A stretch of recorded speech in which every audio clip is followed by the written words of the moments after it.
Why is it important to set financial goals?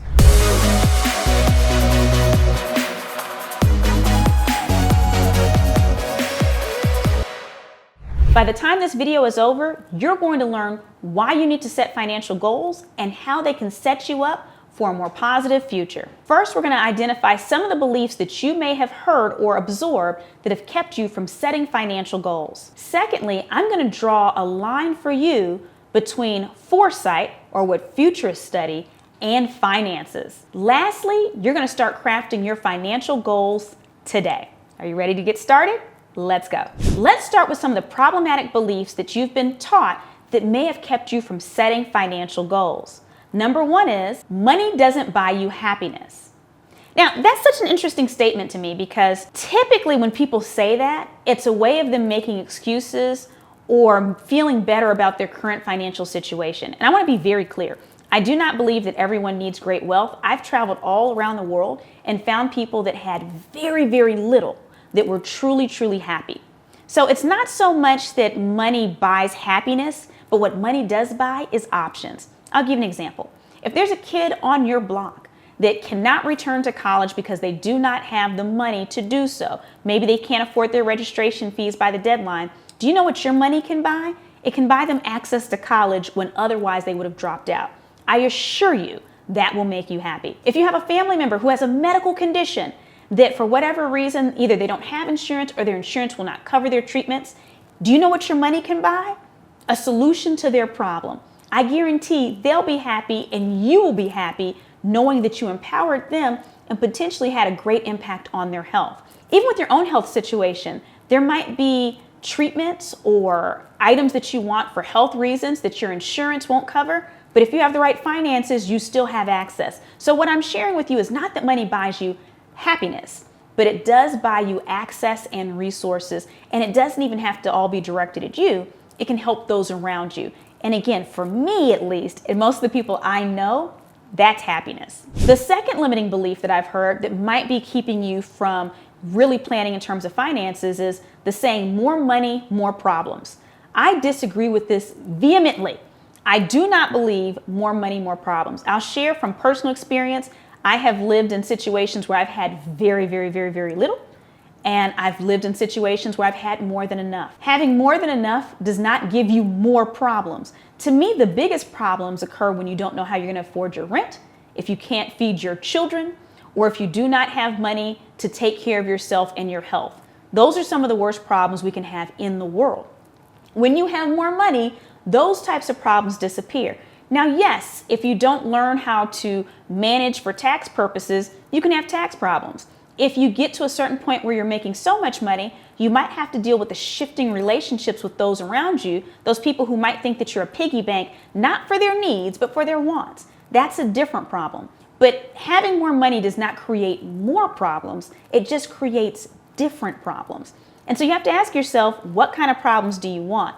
For me, I would rather more money problems than the not enough money problems. The last one is probably one of the funnier ones, and maybe some of our parents said this to us as well when we were growing up, and that's that money doesn't grow on trees.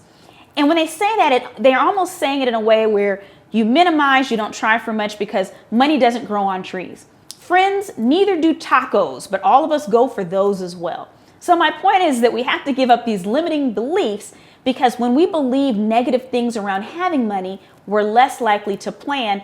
And really, we tend to foster a fear of it. You might be asking yourself, why does a futurist care about something like budgeting for finances? Well, simply because having more money equals having more resources. Having more resources equals having more options.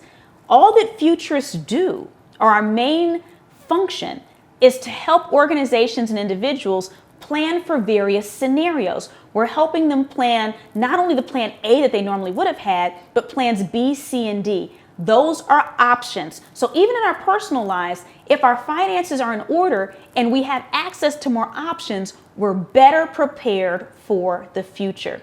So again, I just want to repeat this. I said in the beginning, this is not about everyone being super wealthy, but it is about the fact that as a futurist, I value options, and I know that an organization or an individual with a good financial plan has many more options than those that are not planning for alternative scenarios. And so let's think about those alternative scenarios. Even in your personal life, if your car breaks down and you don't have the money to help pay for that car, now we're presented with a new challenge because you may not have a way to get to work. I want to be super, super clear.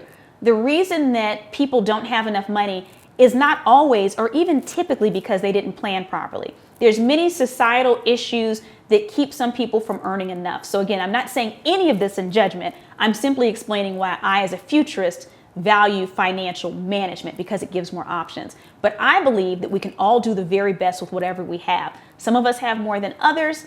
There's no good or bad attached to that. There's wonderful people who have very little. There's wonderful people who have a lot.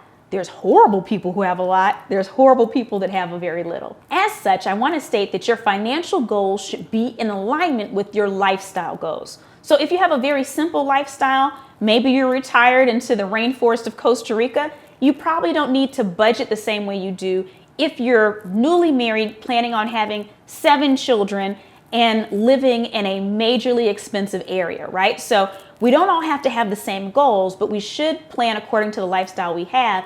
And not only are we planning for the lifestyle we're planning to have, but we're also planning for the types of negative scenarios that can happen in those lifestyles.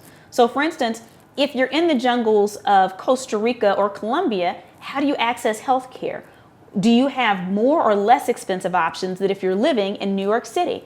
I don't know, but we're planning around those things and making sure that our finances are lined up to the best of our ability to absorb us should we have any challenges. Earlier, I mentioned scenario planning and making sure we had plans in place for different things. If you're interested in learning a little bit more about scenario planning and how that works, I've already created multiple videos dealing with how to plan for the future and scenario planning. So you might want to go ahead and find those and earmark those to watch them later in their totality. One of the other reasons we want to start planning for our finances is that it's very rare for humans to make difficult shifts without a plan. And so there might be things that we're planning for in the future that unless we take a look at our finances and create a plan around it, we're not as likely to be motivated to make the lifestyle changes we have to make to achieve that goal. I don't know if you've ever known anyone who's downsized in the short term so they could do something major in the long term. The only way they would know to do that is if they analyzed their finances and said, in 5 years, I want to be here. So for now, maybe I'm going to move back home with my parents. Maybe I'm going to take in 2 or 3 roommates so I can save money and have that down payment for that home. So we can't be strategic about the future if we're not really closely looking at all the resources we have at our disposal. And our finances are one of our most important resources. When we think about our financial plans, there's a few things we should keep in mind. When you think about planning for the future of your finances, that includes saving, that includes investing, budgeting, and giving. These are all activities that should be considered. So budgeting is a major one because some of us are better at it than others. Some of us can naturally do it and we never overextend. Others of us know people that can't keep their budget in alignment to save their lives. And these are the people that oftentimes call us on the phone asking for a little extra help. And mind you, I'm not teasing the folks that maybe for whatever reason, their life experiences, they're not earning enough to begin with. I'm talking about the folks that we both know that earn more than enough. They're just really, really bad at allocating resources. They're not doing the proper planning. They're not doing the budgeting. They're not doing the saving. They're not doing the investing. And they're not planning on their giving. Now, can I be really open with you? I'm going to lean in here because I'm going to tell on myself. I'm going to tell something I used to do that wasn't that great in this area. So back in my early 20s when I was in corporate America, I was not good at planning my finances. One of my challenges was, 1, I did not budget. 2, I wasn't really investing rather than just a little bit with my 401k. I was horrible at saving, but the problem was I was over giving. So to paint a picture for you, I was one of those people where all my bills were paid. I never had late bills, but I couldn't figure out why I didn't have savings. But it was because I was over giving. As soon as I had a friend or family member that was going through something, I immediately gave them money. But not just that, I was known for buying the very best gifts. Did you just have a baby? You don't know how you're going to afford this or that? I'm going to get you the best quality of that. And it's one of those interesting things that I didn't figure out until I had conversations with 2 people. One was my then boyfriend, now husband, and the other one was my dad. So my then boyfriend, now husband, kind of explained something to me one day. Now, I have to set the scene on this as well and say that at the time that I met him, he was living on 40% of his income. He was saving the other 60%. So he was an incredible saver. My husband, who owns a photography company, is a recovering banker. So that's probably relevant information in this conversation. But he was telling me that we needed to set up multiple accounts, or as our relationship grew closer, because when it came to travel, he was like, you don't just pull that out of your savings, or you don't just pull that out of your checking account. You plan for that. You create an account for travel. And then when you want to go somewhere, you see if you have enough money in that account to cover the entire trip and expenses. So he taught me about budgeting and kind of creating buckets.